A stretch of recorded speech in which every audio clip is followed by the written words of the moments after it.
Hello there. I just had something very cool happen on my daily walk, and it got the wheels turning to the point where I was like talking to myself, and I thought, no, stop talking to yourself, Joe. Turn your camera on and talk to your friends online, because I haven't done that in so long, not consistently. And the thing that happened got me thinking about that. And so why sit there talking to myself about it when I could just talk to you about it?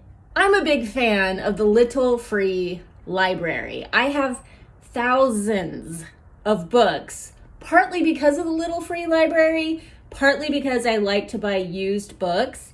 And I'm not a person who minds other people's highlighting and underlining. I actually find it interesting to see what other people are getting from a book. I'll usually write a note to myself in the beginning, like, someone underlined this book in black, and that was not me, because I will go back through later with a book and I will look at my own highlights. So I like to differentiate that for my future self. So that's one of the things that you have to be okay with if you want to participate in the Little Free Library or in buying used books. Sometimes they come with other people's highlights. And if you live in an area that does not have a Little Free Library, I highly recommend giving it a Google, because it's such a cool thing.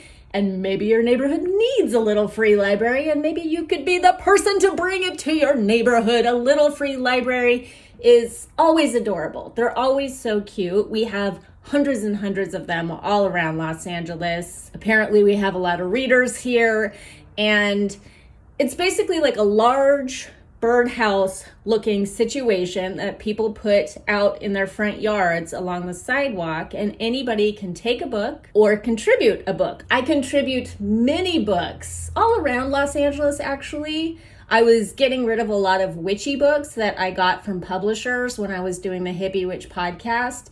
And I had an excess of witchy books. And I was like, this is such a witchy town. I'm just going to go around like blessing all these different neighborhoods with these witchy books that I have that I probably won't get around to reading. And that was really fun. But I also take a lot of books to the Little Free Library at our park.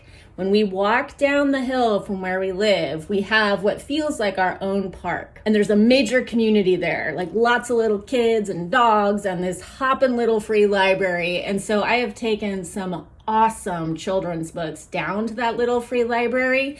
And the fun thing about that is the turnover is really fast and people snatch the books up really quickly. So I always feel like, yay, somebody got my book, because I walk through that park almost every single day and I can see the inventory coming and going. And then there's this other one that I pass when I walk to Trader Joe's, like I did today, and it's my favorite. I have like a whole Barbara Kingsolver collection from this Little Free Library that I intend to read this year. That's not true. Some of them are from a used bookstore in Idlewild. That's what started it. But I've gotten quite a few of her books also from this Little Free Library. And so I think by the end of 2025, I'm going to be a Barbara Kingsolver expert.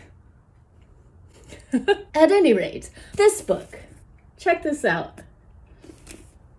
Sounds Wild and Broken by David George Haskell, the author of The Song of Trees. I'm such a tree person. I definitely want to check out that book as well.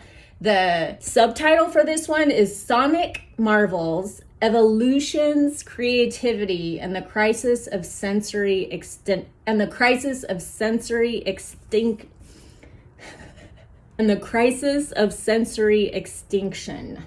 It's all about sound, which is something I am very into. That's part of what I love going on my walks for, is just listening, just being really present and noticing and listening to the natural world around me. So I know I'm going to love that book.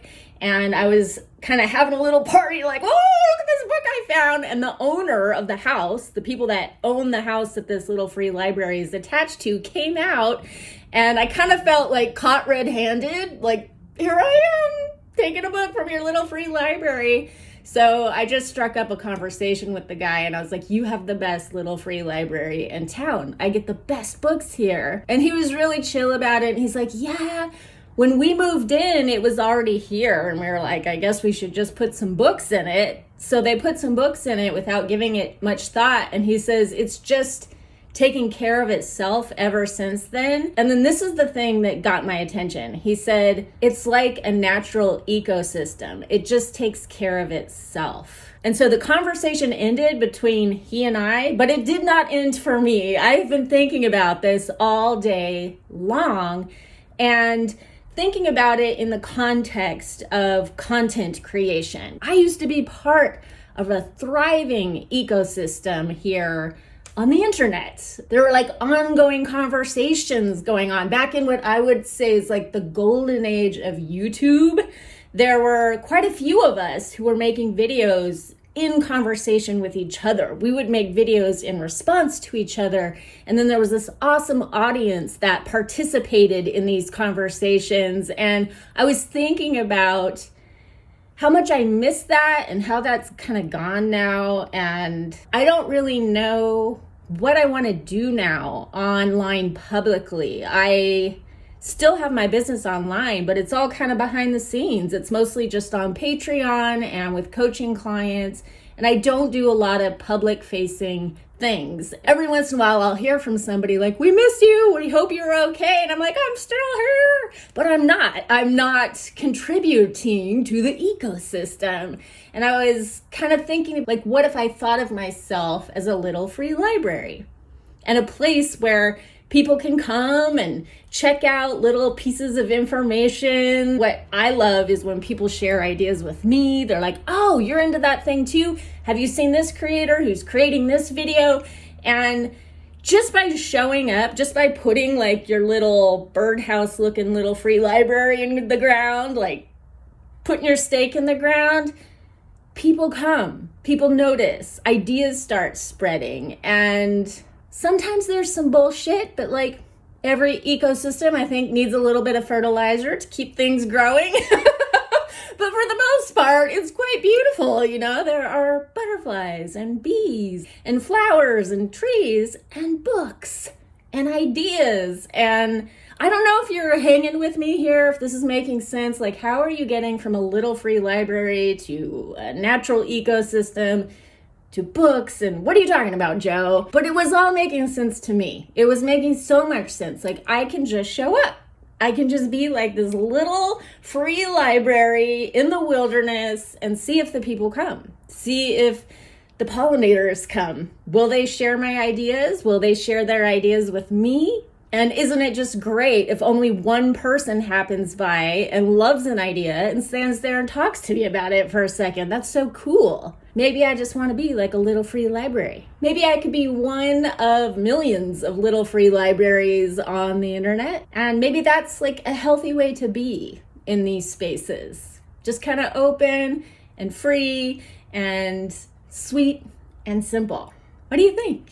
I hope you're loving 2025 so far, and until we meet again, I think we will meet again. I think I'm feeling it. I'm feeling this idea. I feel like I'll be back with more. Until then, much love to you. Peace.